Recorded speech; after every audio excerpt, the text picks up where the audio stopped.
제가 학교 다녔던 때를 떠올려 보면 저는 그다지 질문을 많이 하는 학생이 아니었던 것으로 기억이 됩니다.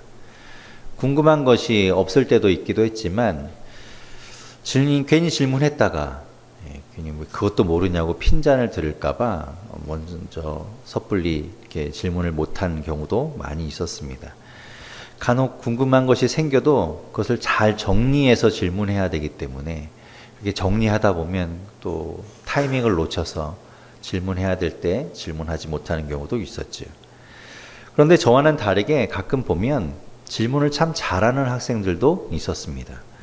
미처 생각하지 못한 부분을 잘 찝어서 선생님께 이렇게 질문을 했고 그것 때문에 듣는 우리들도 같이 덩달아서 새로운 것을 알게 되는, 놓쳤던 부분을 다시 한번 확인하게 되는 그런 질문이 있었습니다. 또 어떤 친구는 질문의 스킬도 좋아서 질문 받는 사람이 좋은 질문이라며 마침 좋은 질문이다 라고 알려주고 싶게 만드는 그런 질문들도 있었습니다. 그런가 하면 아주 형편없는 질문들도 있었지요. 대체 뭘 묻고 있는지 알 수가 없는, 듣고 있어도 제가 무슨 말을 하는 것인가 감 잡을 수 없는 그런 질문들도 있었습니다. 옆에 있는 우리들도 모르는데 답변하는 선생님 도대체 그 질문을 이해할 수 없으니 그냥 본인이 생각하는 답을 이야기하는 거죠. 그러면 서로 이해하지 못해서 답답해하다가 끝이 나게 됩니다. 그리고 어떤 경우에도 잘못 질문하는 경우도 있습니다. 잘 안 듣고 있다가 이미 다 이야기하고 지나간 것인데 그제서야 또 묻는 거죠.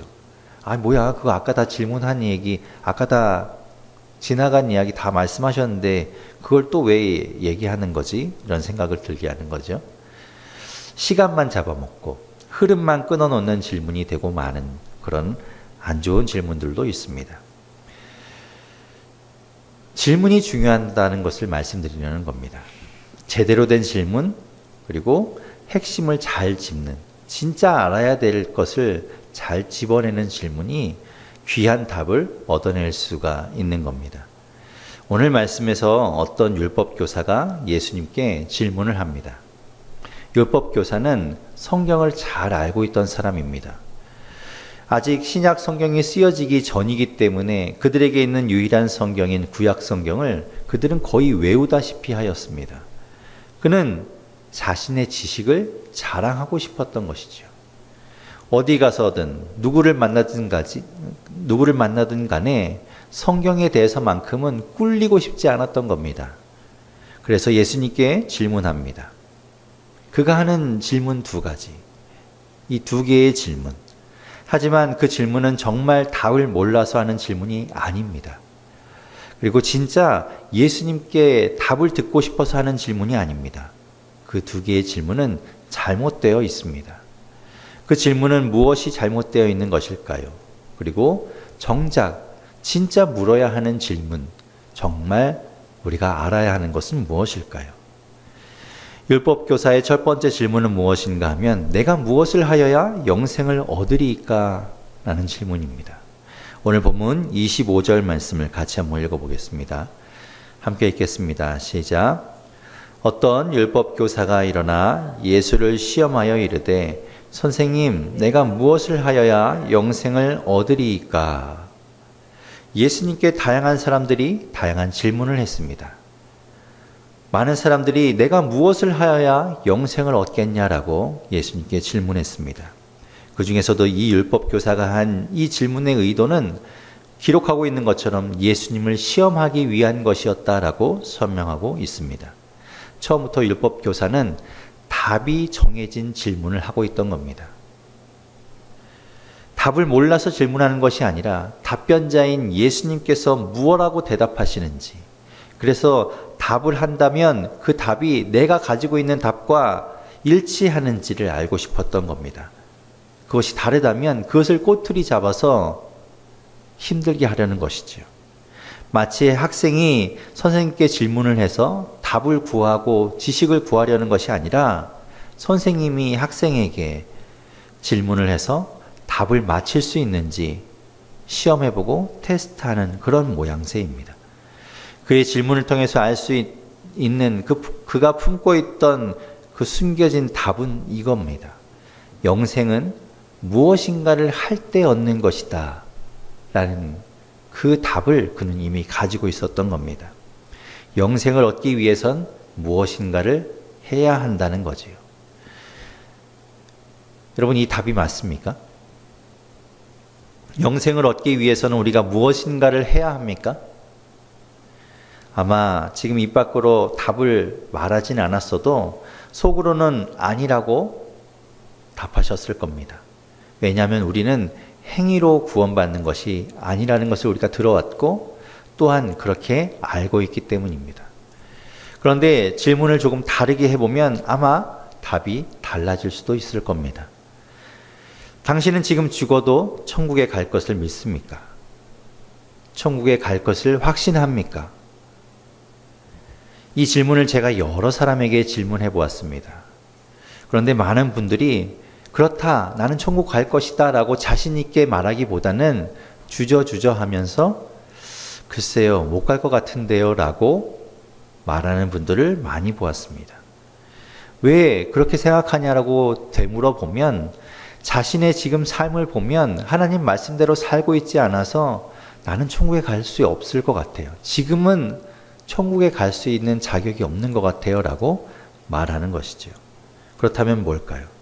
행위로 구원받는다는 건가요? 아니라는 건가요? 행위가 아니라 우리는 믿음으로 구원받는다는 것을 온전히 믿고 있지 못하다는 것을 보여주는 겁니다.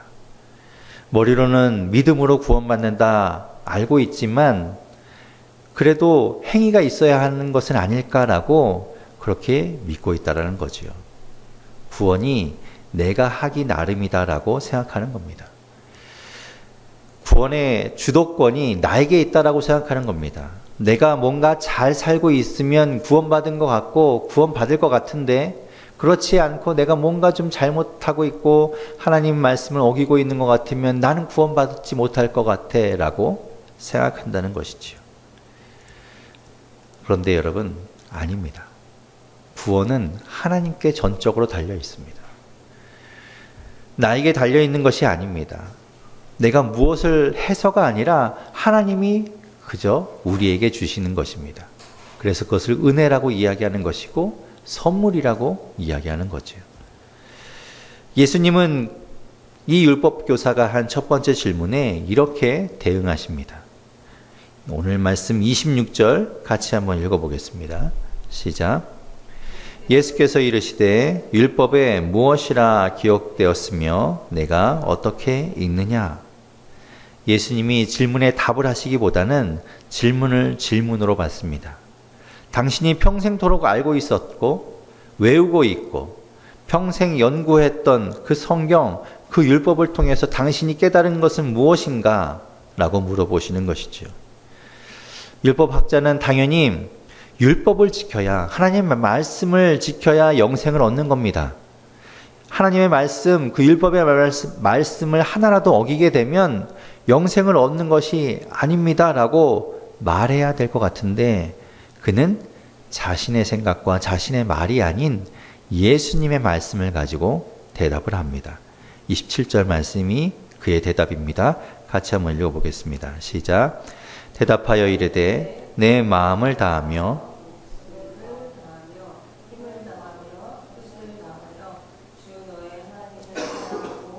또한 내 이웃을 내 자신같이 사랑하라 하였나이다. 좋은 답이죠. 그런데 이 대답은 율법 교사의 입에서 나왔지만 이것은 그의 생각이 아닙니다. 예수님의 답을 전해 듣고 그것을 이야기하는 겁니다. 마태복음 22장에서 한 율법 교사가 예수님께 질문했습니다. 그때에도 율법사는 예수님을 시험하고자 했습니다. 그래서 물어봅니다. 예수님, 율법 중에서 가장 크고 중요한 계명이 어떤 겁니까? 사실 그들은 모든 계명이 중요하다고 생각했습니다. 모든 계명 하나라도 놓치면 안 된다. 모든 걸 다 지켜야 한다라고 생각했던 사람들이니까 예수님께 이 질문을 했을 때 예수님이 어떤 계명이 중요하다라고 말하면 그것을 가지고 아니다, 틀렸다. 모든 것이 다 중요하다. 그런데 반대로 예수님께서 모든 것이 다 중요하다라고 이야기하면 그러면 왜 당신은 안식일을 어기며 사람들을 고치고 안식일에 하지 말아야 할 것을 하느냐라고 꼬투리를 잡고 싶었던 것이겠죠.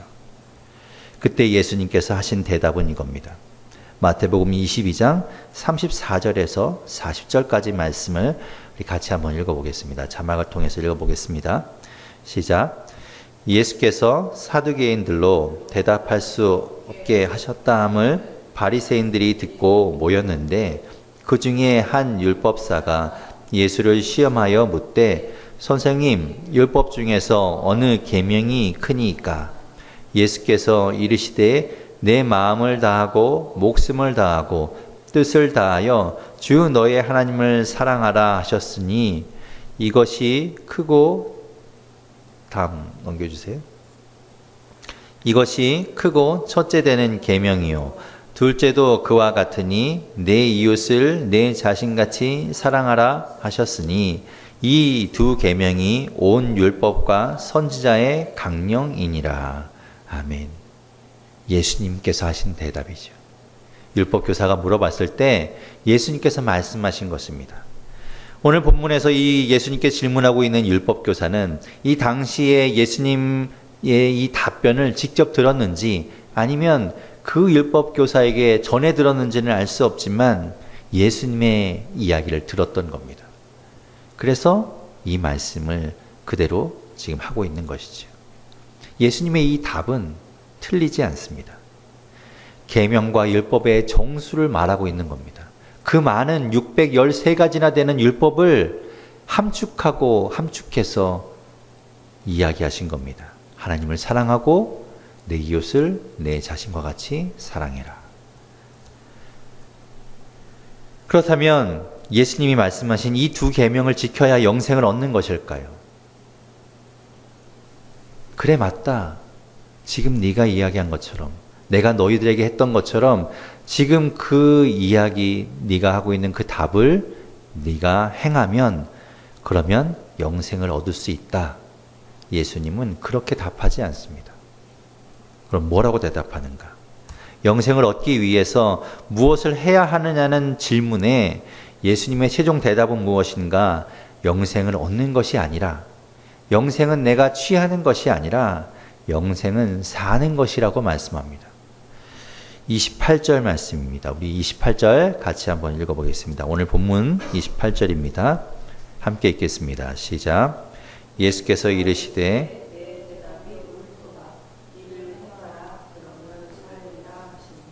아멘. 이를 행하라. 그리하면 영생을 얻으리라가 아니라 이를 행하라. 그리하면 영생을 살게 될 것이다. 영생을 살리라 라고 말씀하는 겁니다. 애초에 이 율법교사의 질문은 완전히 잘못된 질문이었다는 걸 이야기합니다. 엉뚱한 질문을 하고 있는 겁니다. 잘못된 답을 확고하게 믿고 있으면서 그것을 가지고 물어보고 있는 겁니다. 그가 물어야 할 올바른 질문, 진짜 그가 들어야 될 질문은 무엇인가 하면 영생이 무엇입니까? 예수님, 영생이 무엇입니까? 내가 평생 성경을 연구하고 말씀을 외우고 그것을 보고 또 보았는데 예수님, 영생이 무엇입니까? 라고 물어봤어야죠. 그 율법교사는 영생에 대해서 잘못 알고 있었던 겁니다. 제가 구원의 확신이 있는지 사람들한테 물어봤을 때 자신의 삶을 보면서 예수님을 믿기는 하지만 천국에는 못 갈 것 같다라고 말했던 그분들과 별반 다르지 않는 영생의 개념을 이 율법교사는 가지고 있다는 겁니다. 우리는 영생을 지금의 삶을 통해서 얻게 되는 어떤 사후의 결론과도 같은 것이라고 알고 있습니다. 영생은 우리가 죽어서 가는 천국에서 누리는 영원한 생명 같은 것으로 생각하는 것이죠.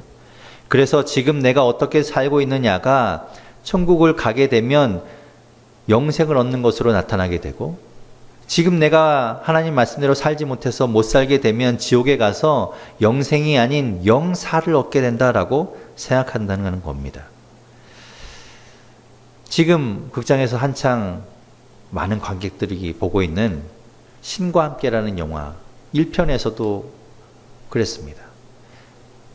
이 생전의 삶을 통해서 그것이 지옥으로 가느냐 천국으로 가느냐를 결정하는 것이죠. 그것을 심판하는 것을 보게 됩니다. 사람들은 그렇게 생각하고 있는 겁니다. 영생이라는 것이 죽은 후에 결정되는, 죽은 후에 판가름 나는 심판과도 같은 것이라고 생각하는 거죠. 그런데 예수님은 영생에 대해서 뭐라고 말씀하시는가 하면 이렇게 이야기하십니다. 요한복음 17장 3절 말씀, 예수님께서 영생에 대해서 이렇게 말씀하십니다. 우리 같이 한번 읽어보겠습니다. 시작. 곧 유일하신 한 하나님과 그가 보내신 자 예수 그리스도를 아는 것이니이다. 예수님께서 말씀하시는 영생이라는 것은 우리가 사는 동안에 잘 살아서 죽어서 천국에 가서 죽지 않고 영원히 사는 것이 영생이 아니라, 예수님께서 말씀하시는 영생은 유일하신 참 하나님과 그가 보내신 자 예수 그리스도를 알고 그 예수 그리스도를 믿는 것, 그것이 영생이라는 겁니다. 죽은 다음이 아니라 바로 지금이라는 겁니다. 지금 내가 예수 그리스도를 알고 믿으면 그것이 영생이라는 겁니다. 지금 예수님을 믿고 예수님과 함께하는 것 자체가 영생이라는 것이지요. 예수님은 생명이십니다. 그 예수님이 생명이시기에 그 생명이신 예수님이 내 안에 계시고 내가 생명이신 예수님 안에 있으면 그것이 진짜 영생이라는 겁니다. 그러니 율법교사가 답했던 것처럼 하나님을 사랑하고 이웃을 사랑한다는 것은 지금 내가 예수 그리스도와 함께 하고 있다라는 것, 함께 영생을 누리고 영생 가운데 있다라는 것을, 영생 가운데 살고 있다라는 것을 보여주는 증거가도 같은 것입니다. 영생은 무엇을 하여야 얻는 죽은 이후의 대가가 아닙니다. 지금 유일한 구원자 예수 그리스도를 알고 믿으며 그 예수 그리스도와 함께하는 삶이 바로 영생의 삶인 것입니다. 그에게 이미 구원은 주어진 것이지요. 나중의 일이 아니라는 겁니다. 요한복음 5장 24절 말씀에서 또한 예수님은 이렇게 이야기하십니다. 같이 한번 읽어보겠습니다. 시작. 내가 진실로 진실로 너희에게 이르노니 내 말을 듣고 또 나 보내신 이를 믿는 자는 영생을 얻었고 심판에 이르지 아니하나니 사망에서 생명으로 옮겼느니라. 아멘. 예수 그리스도를 믿고 예수 그리스도를 아는 자에게 이미 영생은 그에게 주어진 것이다. 그는 이미 영생을 얻었다. 그리고 그는 사망에서 생명으로 옮겨졌다라고 예수님께서는 말씀하고 있는 겁니다. 나중 일이 아니라는 것이죠.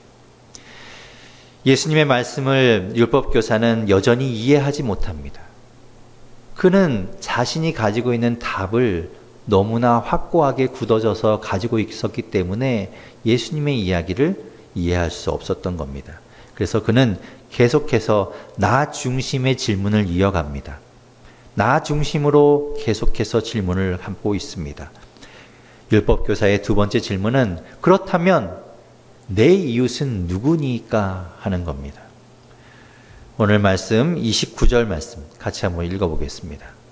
함께 읽겠습니다. 시작. 그 사람이 자기를 옳게 보이려고 예수께 여짜오되 그러면 내 이웃이 누구니까? 이 질문의 의도 역시 자기를 옳게 보이려고 한다라고 기자는 설명하고 있습니다. 그 얘기는 무슨 얘기인가 하면 이웃을 내가 자신이 고르겠다라고 이야기하는 겁니다. 이웃으로 받아들일 수 있는 사람과 이웃으로 받아들일 수 없는 사람을 자신이 구분하고 있다라는 겁니다. 그리고 그 구분이 옳다라고 이야기하는 것이지요. 자신은 올바르게 구분할 수 있다라고 생각하는 겁니다. 그래서 자신은 이웃을 잘 선택할 수 있다는 걸 보여주고 싶은 것이지요. 왜냐하면 그는 율법을 잘 알고 있었기 때문에 그 율법에 비추어 정한 사람과 부정한 사람을 가르고 정확하게 정한 사람을 판별해낼 수 있다. 그 사람만이 이웃이다라고 생각한다는 걸 보여주고 싶은 겁니다. 율법 교사가 생각하는 이웃은 유대인이었습니다. 하나님의 말씀을 잘 알고 있는 사람, 그가 생각하는 이웃이란 자신이 볼 때 율법을 잘 지키는 사람, 그 사람이 바로 이웃이라는 것이죠. 이방인, 여자, 아이, 특히나 사마리아 사람들은 이웃이 될 수 없었습니다. 율법의 테두리 안에서만 이웃이 정해지는 겁니다. 하지만 예수님은 그가 가지고 있는 이웃의 개념을 바꿔주시죠. 어떤 사람이 잘 알고 있는 것처럼 여리고로 가는 가운데 노상에서 강도를 만나게 됩니다.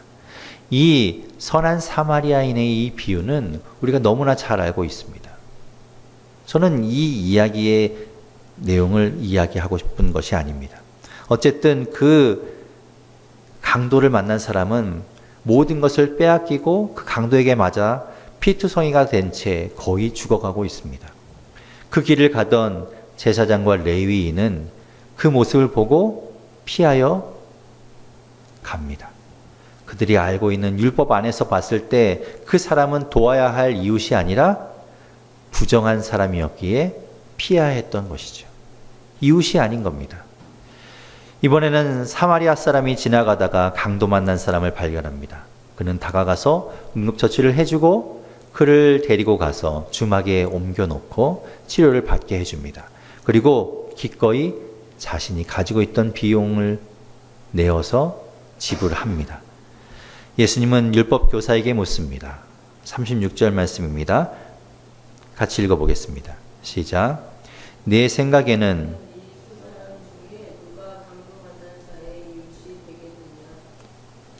누가 내 이웃이 되겠느냐라고 내 중심에서 이 율법 교사는 물었습니다. 그런데 예수님은 상대편에서의 이웃을 말씀하고 있습니다. 상대편에서의 이웃이 누구겠냐라고 물어보는 겁니다. 내가 이웃을 고르고 구분해서 사랑하는 것이 아니라는 것을 예수님께서 이야기하는 것이죠. 나는 그저 사랑하는 겁니다. 나는 사람의 구분 없이 차별 없이 고르지 않고 사랑하는 겁니다. 그러면 상대편이 나를 이웃으로 여길지 말지를 상대편에서 결정한다는 것이죠. 여러분, 손양원 목사님이 계십니다. 그 목사님은 자신의 아들을 죽인 원수를 양자 삼았습니다. 그리고 그에게 사랑을 베풀었습니다. 남편인 짐 엘리엇이라는 사람이 아마존에 있는 원주민에게 복음을 전하러 갔다가 전하지도 못하고 도착하자마자 죽었습니다. 그런데 부인인 엘리자베스 엘리엇은 그 남편이 죽었던 그 원주민이 살고 있는 그곳에 찾아갑니다. 그리고 그들을 품고 그들에게 복음을 전하고 그들에게 사랑을 베풀었습니다. 사랑은, 이웃은 내가 정하는 것이 아닙니다. 나는 그저 사랑하고 이웃을 누구와 상관없이 내가 사랑을 베풀 뿐, 이웃으로 여기는 것은 상대편에서 나에게 하는 것이죠. 마태복음 5장 43절과 44절에서 예수님은 말씀하셨습니다. 자막을 통해서 마태복음 5장 43절과 44절 말씀 같이 읽어보겠습니다. 시작. 또 내 이웃을 사랑하고 내 원수를 미워하라 하였다는 것을 너희가 들었으나 나는 너희에게 이르노니 너희 원수를 사랑하며 너희를 박해하는 자를 위하여 기도하라. 아멘. 여러분, 이게 가능합니까? 우리가 이렇게 살 수 있습니까? 우리는 또 율법 교사는 예수님께 올바른 질문을 했어야 합니다. 누가 내 이웃입니까? 라는 것이 아니라 내 이웃을 내 자신과 같이 사랑한다는 것은 알겠습니다. 그런데 저는 그렇게 할 수 없습니다. 이것이 어떻게 가능할 수 있습니까? 어떻게 내가 내 이웃을 내 몸처럼 사랑할 수 있습니까? 라고 예수님께 물어봐야 했던 것이지요. 어떻게 그게 가능하냐고 말이죠. 왜냐하면 나는 할 수 없기 때문에 그렇습니다. 나는 그렇게 누구든 상관없이 누구든 차별하지 않고 사랑할 수 없기 때문에 그렇습니다. 내가 하면 흉내도 낼 수 없습니다. 내가 하면 율법교사처럼 내 이웃을 내가 정해서 가까이 할 사람 가까이 하고 멀리 할 사람 멀리 하고 그렇게 차별할 뿐입니다. 잘해주고 싶은 사람, 그런 마음이 생기는 사람에게만 사랑을 주려고 합니다. 그것이 나의 모습입니다. 누구에게나 차별 없이 사랑할 수가 없습니다. 그러니 물어야 하는 것이지요. 예수님, 그걸 어떻게 합니까? 내가 그걸 어떻게 할 수 있겠습니까? 도대체 제가 어떻게 그런 사랑을 할 수 있습니까? 사랑할 수 있는 척 하지 말고 예수님께 물어야 했던 겁니다. 우리에게는 사랑이 없습니다. 진정한 사랑이 없습니다. 감정만 있고 차별만 있을 뿐입니다. 우리에게 없는 사랑은 우리가 받아야 합니다. 요한일서 4장 7절과 8절 이렇게 성경은 말씀하고 있습니다. 요한일서 4장 7절과 8절 같이 읽겠습니다. 시작. 사랑하는 자들아, 우리가 서로 사랑하자. 사랑은 하나님께 속한 것이니 사랑하는 자마다 하나님으로부터 나서 하나님을 알고 사랑하지 아니하는 자는 하나님을 알지 못하나니 이는 하나님은 사랑이심이라. 아멘. 사랑이신 하나님, 하나님께 속해 있던 그 사랑을 받아서 우리 안에 두지 않으면 우리는 사랑할 수 없다라는 겁니다. 사랑은 하나님께 속한 것, 하나님이 그 사랑 자체라는 것이죠. 예수님입니다. 예수님이 우리 안에 있어야 하는 겁니다. 영생도 사랑도 예수님이 우리 안에 있지 않으면, 우리가 예수님 안에 있지 않으면 할 수 없는 겁니다. 얻을 수 없는 겁니다. 우리 안에 있을 수 없는 겁니다. 율법교사는 예수님께 나와 잘못된 질문을 했습니다.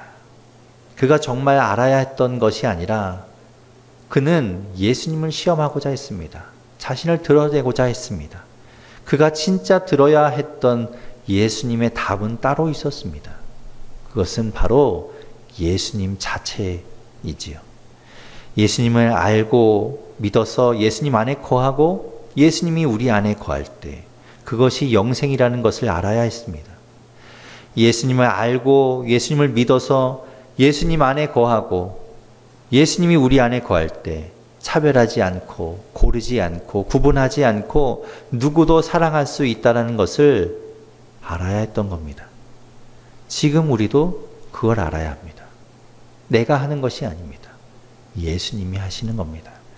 그 예수님을 알고 믿어서 그 예수님이 우리 안에 있고 우리가 예수님 안에 있고 그럴 때 영생의 삶을 살아갈 때 우리도 예수님께서 말씀하신 그 사랑을 할 수 있게 되는 겁니다. 우리의 답은 무엇인가? 예수 그리스도입니다. 그분만 믿고 그분만 계시면 됩니다. 그럼 모든 것이 가능합니다. 다른 것으로는 안 됩니다. 잘못된 답을 찾는 잘못된 질문하지 않기를 바랍니다. 우리가 구해야 하는 것, 우리가 얻어야 하는 것, 우리가 알아야 하는 것은 바로 예수 그리스도 그 한 분입니다.